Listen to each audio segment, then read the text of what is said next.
暗现真身！现真身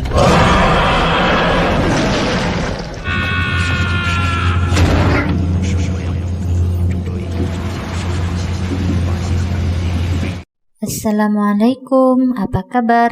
Semoga kalian senantiasa diberi kesehatan dan kebahagiaan ya.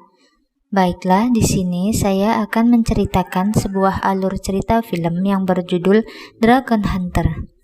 Film ini menceritakan tentang seorang anak sebatang kara yang dipungut oleh Kul Shaolin. Namun, ia tak menyadari memiliki kekuatan terpendam, hingga akhirnya terpaksa melawan Raja Naga yang sebesar kota. Tanpa berlama-lama, langsung saja kita ke alur ceritanya.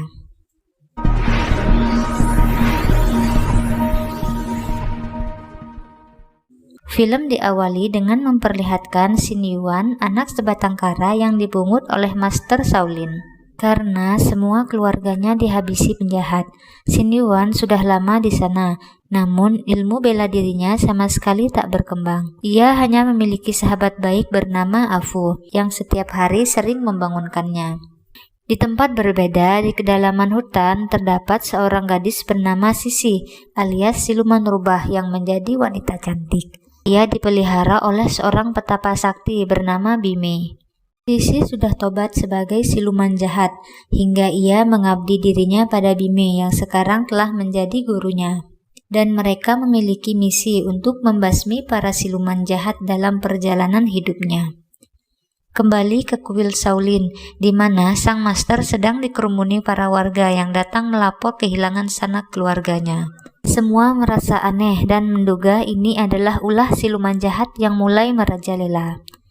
Tak lama kemudian, Xin Yuan datang ingin melihat apa yang sedang terjadi. Namun seketika tiba-tiba langit menggelap seolah akan terjadi badai luar biasa.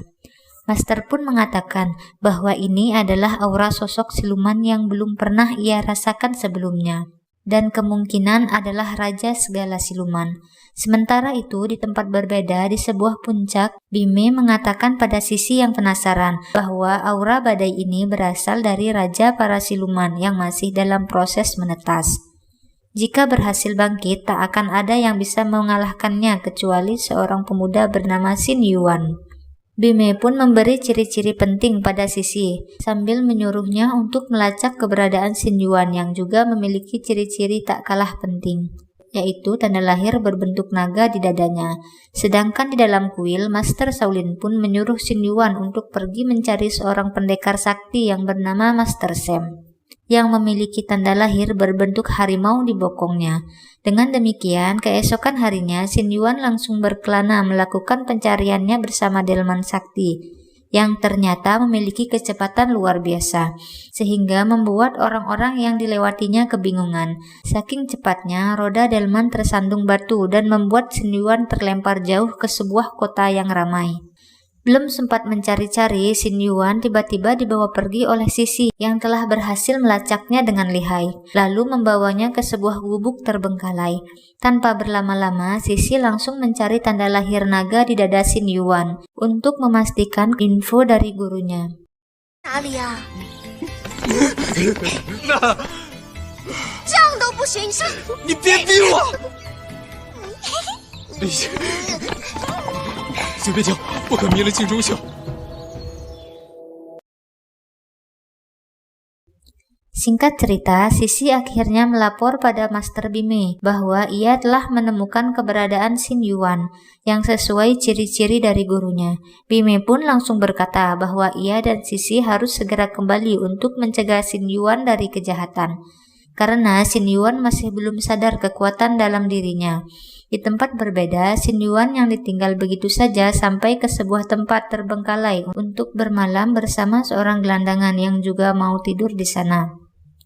Saat itu rupanya mereka diserang oleh siluman harimau di mana untungnya bertepatan dengan kembalinya Sisi bersama gurunya. Siluman pun ingin segera dihabisi oleh Bime, namun gelandangan tersebut ternyata adalah Master Sam yang selama ini dicari Xin Yuan, dan tanpa waktu lama membawa siluman tersebut ke langit untuk dimurnikan. Setelah itu, Master Sam kembali dan Xin Yuan memohon agar dirinya ikut ke kuil Shaolin sesuai amanat gurunya untuk membawanya. Tetapi ternyata Master Sam menolak dan pergi begitu saja tanpa alasan yang jelas.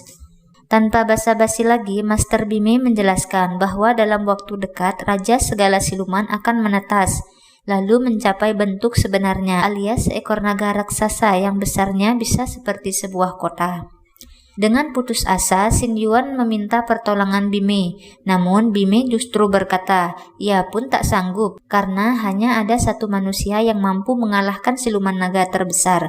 Manusia tersebut adalah yang secara alami dilahirkan dengan tanda naga, dan hanya dia yang mampu masuk ke dalam siluman naga untuk menghancurkannya dari dalam, sesuai ramalan dari kitab Tao. Dan manusia tersebut ialah Xin Yuan. Mendengar hal itu, Xin Yuan semakin putus asa hingga ia tertawa seperti orang gila.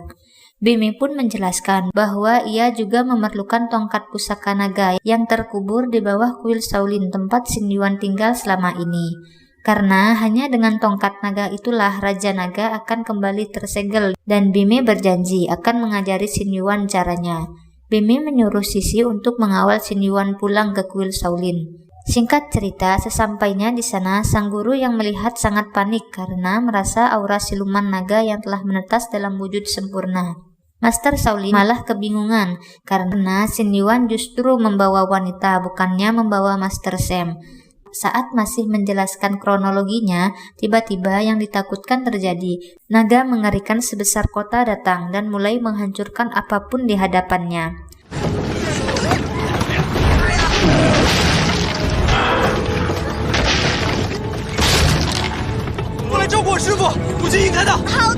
Xin Yuan yang meyakini bahwa dirinya yang telah terpilih sebagai pembasmi naga akhirnya nekat menantang sang naga dan tanpa waktu lama justru langsung melahapnya.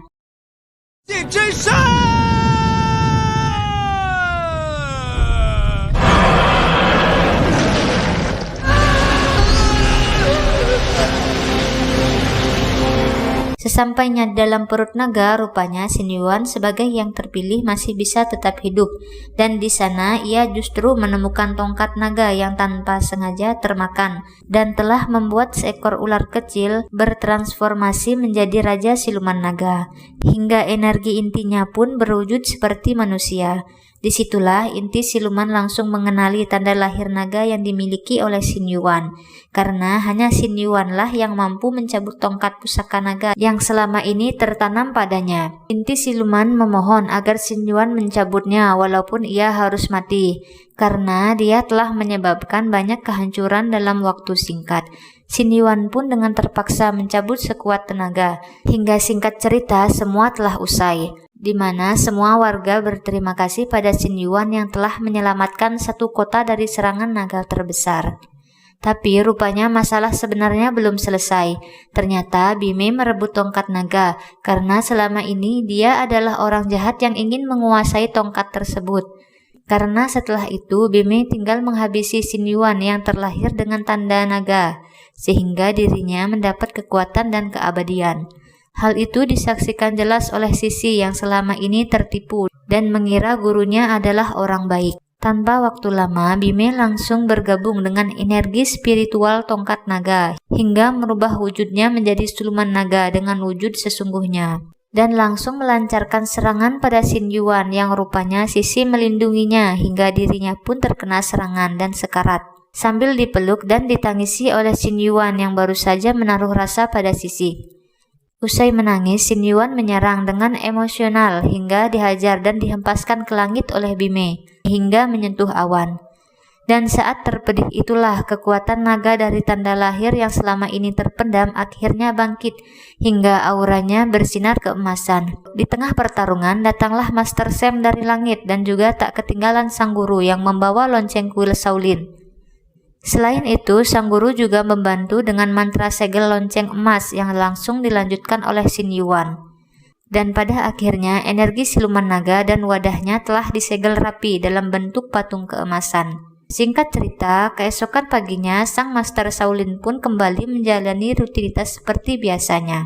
Namun tiba-tiba film pun berakhir. Terima kasih sudah menonton dan sampai jumpa di video selanjutnya. Wassalamualaikum.